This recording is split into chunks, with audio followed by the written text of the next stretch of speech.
Good morning, class. We are doing turning effect of force, and in turning effect of force I am explaining you equilibrium. Last time we discussed about the condition of equilibrium, so let me have a quick revision of condition of equilibrium. So do you remember what is condition of equilibrium? The net force acting on the body should be 0, right? Net force acting on the body should be 0. Yes. So condition for equilibrium is condition for equilibrium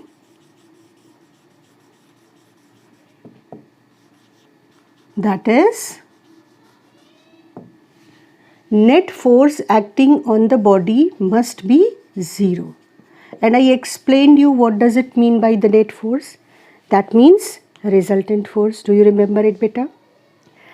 Now here I want to give you complete view of this condition. Net force acting on the body is 0. So let me see. Net force means a body may be acted upon by 1, 2 or more than 2 forces. I told you that take a simple example, take a table. One boy is pulling the table towards left, another boy is pulling the table towards right. The net force will be the stronger force minus the weaker force, because the two forces are acting opposite to each other, right? And which boy will be able to finally pull the table towards it? The boy who is pulling the table with a strong force. But net force was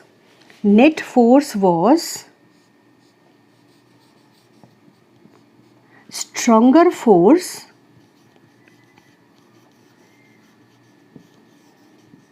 minus weaker force.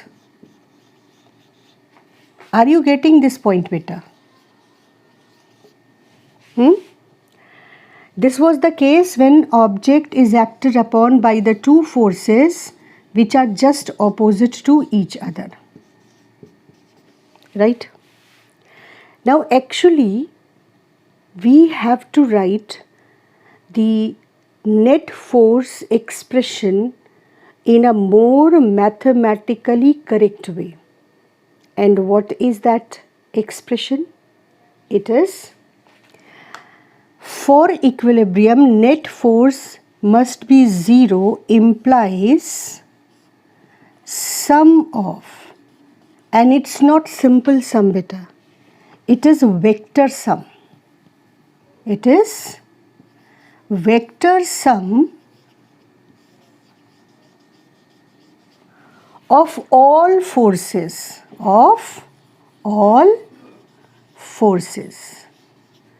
must be 0. Vector sum of all forces acting on the body must be 0.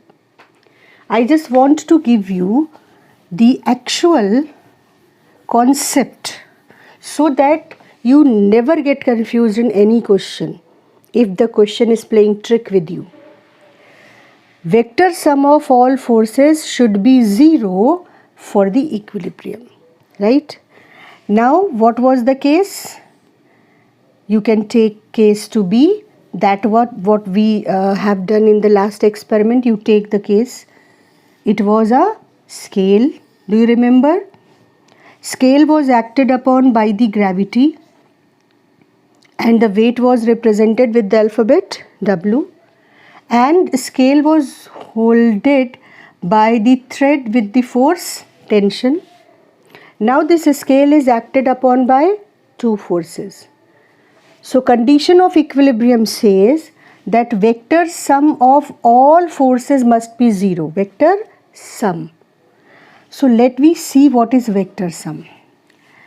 One force is T and other force is gravitational force or weight. Right? Vector sum is very simple thing. Tension is acting upward. If we say that tension is a positive force, or the upward direction of the force is taken to be positive, then vector sum means the downward direction is taken to be negative. So actually it is sum of two forces, but vector sum means if we are taking the upward direction positive, then we have to take the downward direction negative,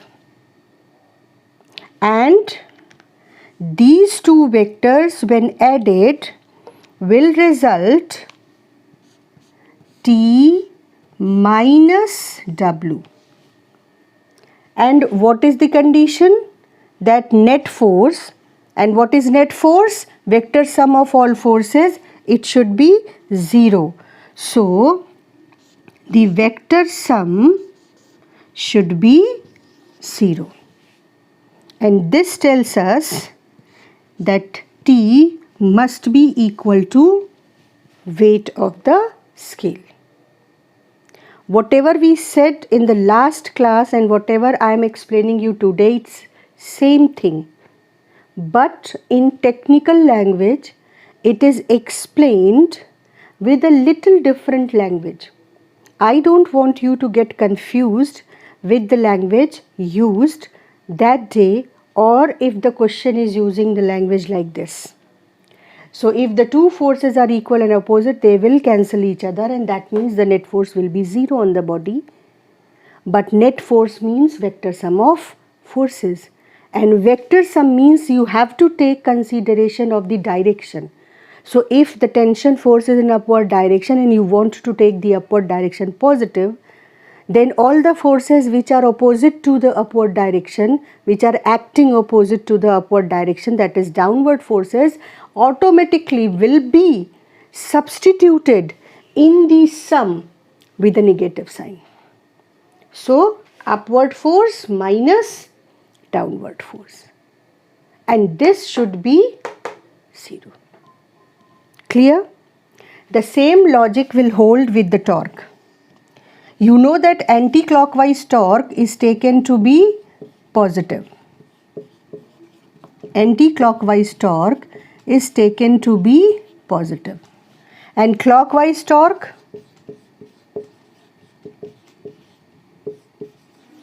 Clockwise torque is taken to be negative. Now here comes today's topic. We swiftly glided to today's topic, and that is principle of moments. What is principle of moments and how we are going to use this information? Let me start today's topic. This topic is very important for those also who are taking NTSC National Talent Search Examination. So just focus, get ready with your copy and pen and note down all the topics, all the discussions, all the points, pausing the video. You have an opportunity to stop the video, pause the video and write in your pace. Understand it, repeat the video as many times as you can and get the concept.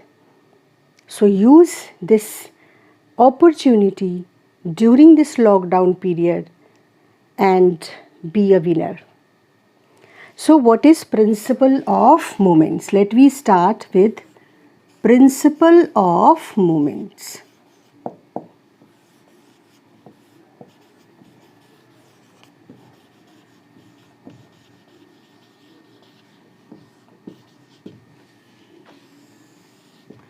You will use two type of terms.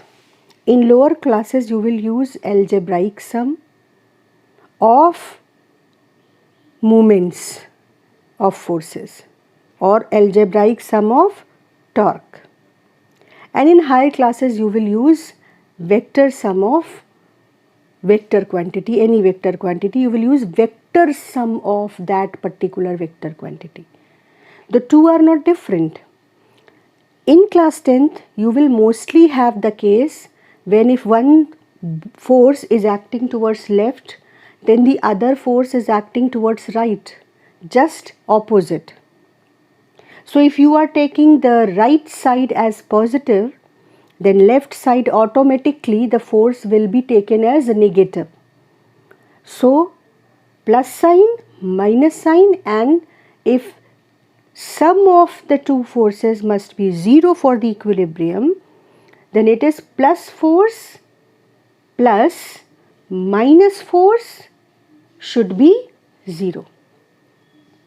So since it is only plus and minus attached with the vector quantity, so we say algebraic sum. Vector sum is when forces are not oriented in the two directions only, they are oriented at any angle in any direction. Then we have to learn in class 11th how to get the resultant force, net force acting on the body. But don't worry, I am not going to give you those concepts right now. Right now we are quite simple with the simple cases, and principle of moment says algebraic sum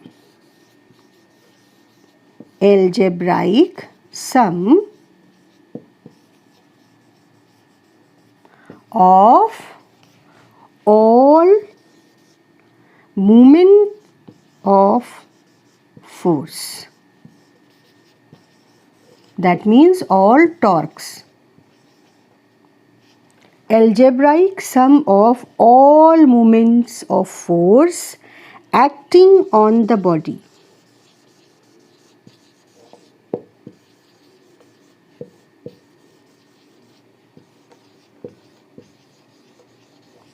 Should be 0. For what? When this algebraic sum of all moments of forces acting on a body should be 0? At equilibrium.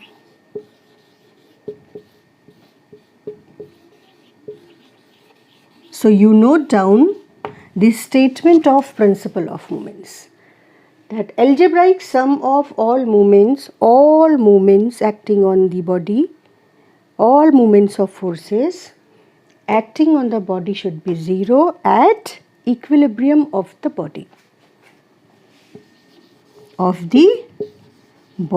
or object. Note down, pause the video and note down the principle of moments.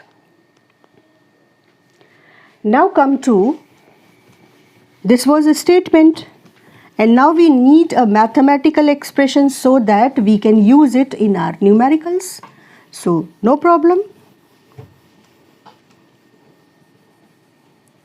Now tell me, anti-clockwise movements are taken to be positive, right? So anti-clockwise movements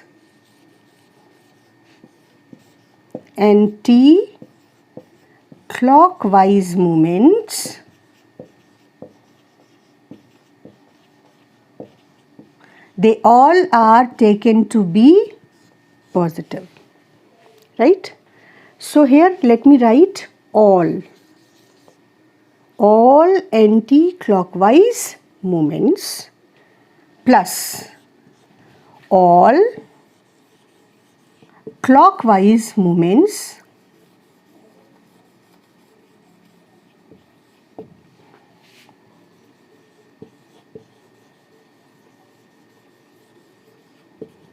all anti-clockwise movement plus clockwise movements, all clockwise movements, the sum of the two should be 0.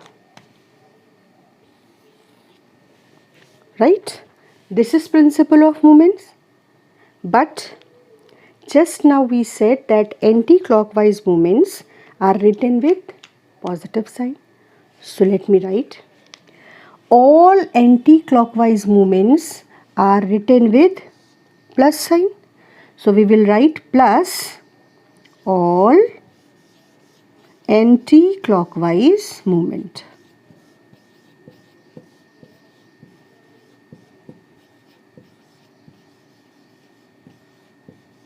Are you getting this point, beta? All anti-clockwise movements are positive, are written, their values are written with plus sign. Then this plus. Then all clockwise movements are written with minus sign. So we will write here with a minus sign. You have to write all clockwise movements.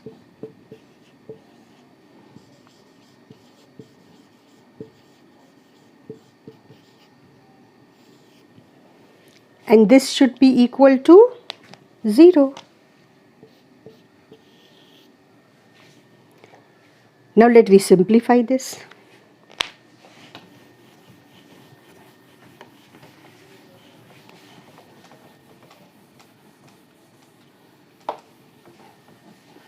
Let me simplify this. All anti-clockwise movement, they are with plus sign, and all clockwise movements, they are with minus sign. So we will write plus all anti-clockwise movements.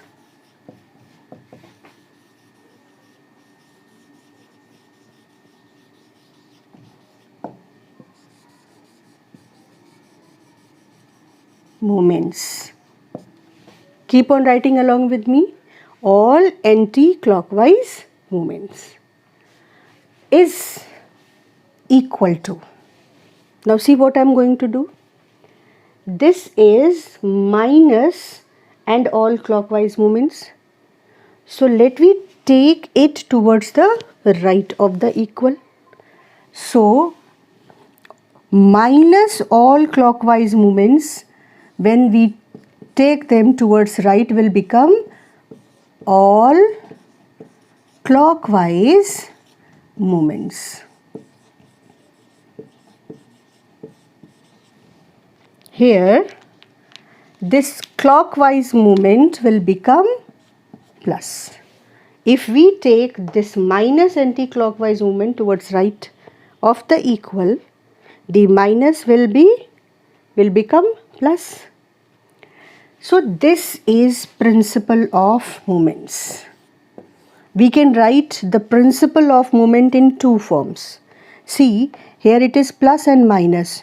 So if you take this minus out of the bracket, sum of all anti-clockwise movements minus all clockwise movements is equal to 0. This is algebraic sum where we take consideration of the direction. And from this expression we come to the simpler form that all anti-clockwise movements should be equal to all clockwise movements. And when this will happen? Beta?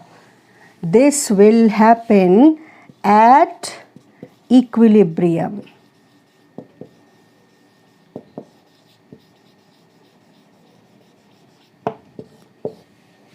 When the body is in equilibrium. So today I am going to explain you the principle of movements, and I am going to explain you an experiment related with the principle of movement so that you can get the feeling of the concept with help of a numerical.